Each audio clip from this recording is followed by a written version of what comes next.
Friends, আজ আমরা জেনে নেব 5 synonyms of aberrant and 5 antonyms of aberrant. Aberrant মানে কি অস্বাভাবিক বা বিপদগামী বা ত্রুটিপূর্ণ হয়। যেমন দেখো অ্যানোমেলাস। অ্যানোমেলাস মানে কি অস্বাভাবিক।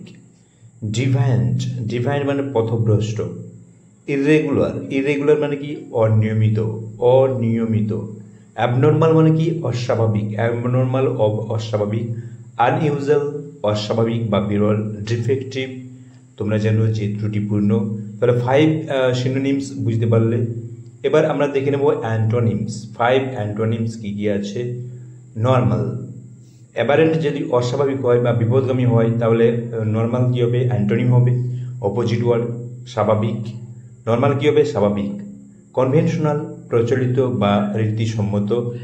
টিপিক্যাল, টিপিক্যাল প্রচলিত বা সাধারণ। স্ট্যান্ডার্ড মানসম্পন্ন বা আদর্শ। রেগুলার নিয়মিত বা স্বাভাবিক। স্ট্রেট অর্থাৎ স্ট্রেট মানে এখানে সহজ বা স্বাভাবিক বোঝাচ্ছে।